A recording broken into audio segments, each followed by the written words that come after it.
Donny Cates and Michelle Bandini continue the Revelations storyline as Thor talks with Jane Foster about his terrifying nightmares and how he knows that they aren't just nightmares, but also the very near future, a future in which he dies in. Donny Cates continues building up many of his still running, quite expansive storylines that tease a pretty big event happening in the near future of the Marvel Universe and in Thor's universe. I really like the vulnerability that Cates writes Thor with. Yes, he's the All-Father and the God of Thunder, and he can't be seen to be afraid of anything, yet he is, and like a human, he deflects and hides his fear away, even when talking with dear friends, by changing the subject, or in his case, going out and buying hot dogs and fighting bad guys.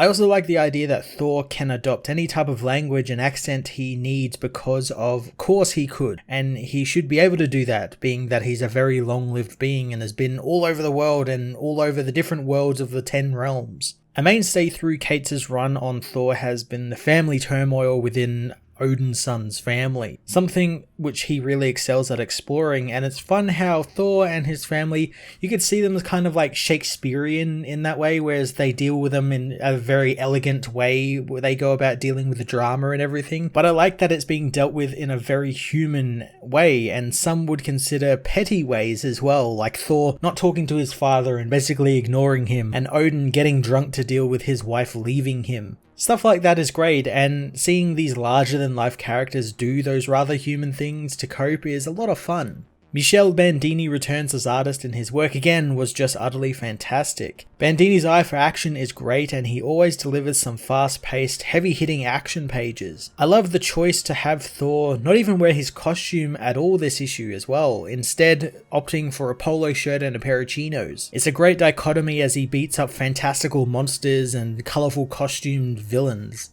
Thor issue 16 was another awesome installment in Donny Cates' grand saga, doing a great job delving into the character of Thor and his fears and need to keep up appearances in the face of his probably imminent death. I'm going to give this issue a 9.5 out of 10.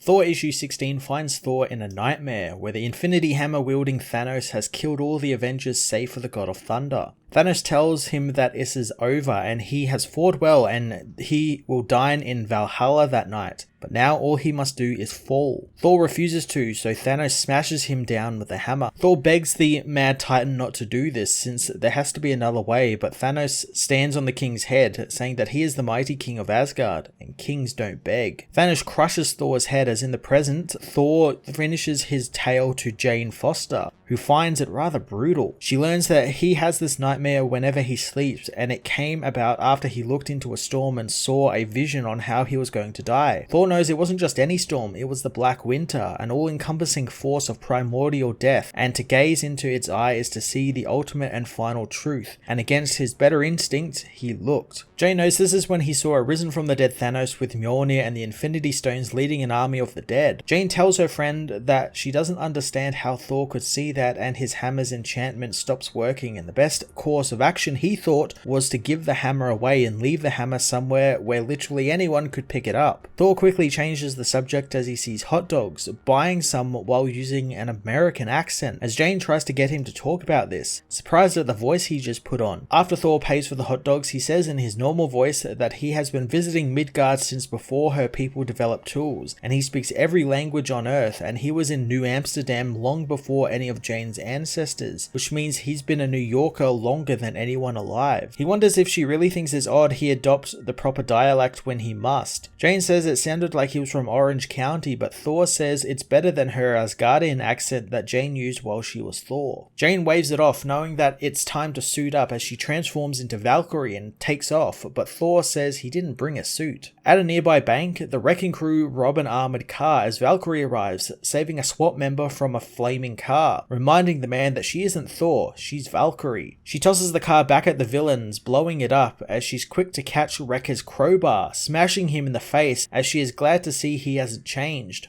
Wrecker hopes that she remembers that his crowbar rebounds back to him, and Valkyrie does, but Thor caught the crowbar, smashing the villain in the face with it. Thanks to taking down Wrecker, the rest of the crew run off, rather than confronting Thor and Valkyrie. Jane wants to get back to what they were talking about, but Thor says he was just wanting to see his old friend, but Valkyrie knows that's what she means, knowing the Thor she knows doesn't like to talk about his problems, and he doesn't run and hide from them, and she knows Thanos and the Nightmares have been a lot for him to deal with. She knows he talks a lot about wanting to be a good king, but he's doing it down there with her eating hot dogs, wondering what he's so afraid of. Thor says he's afraid of nothing as his ravens arrive, saying that he has been summoned by Lady Freya. Valkyrie knows what he's afraid of now, but Thor asks her what is there to be afraid of, but Jane knows she said nothing. She takes her leave to track down the rest of the wrecking crew, telling Thor to talk to his mother and to be king as Thor heads to the singing forests of Vanaheim. Thor calls out to his mother, asking the ravens if this is the right place, since he only smells mead. Soon he finds the source of the smell to be his drunken father. Thor knew this had to be a trick, as Odin says that he didn't come to fight. Thor tells his father that he just used his mother's name to lure him there, and that's low, even for Odin. Odin tells his son to stop, but Thor continues, saying that he would speak to his father when he was ready. Odin tries to calm him when suddenly he tells his son to get down as a giant monster smashes its way through the trees towards them. Thor and Odin stop the beast in its tracks as Thor hopes his father is happy now. Odin tells him to quit whining and use the hammer, but notices his son doesn't have it. The beast's head is suddenly cut off as a voice says that they too wonder about the hammer, since it's why Thor was called there. Thor and Odin find that Freya has arrived along with Thor's sister Angela, both who need to have a word with the new All-Father of Thunder.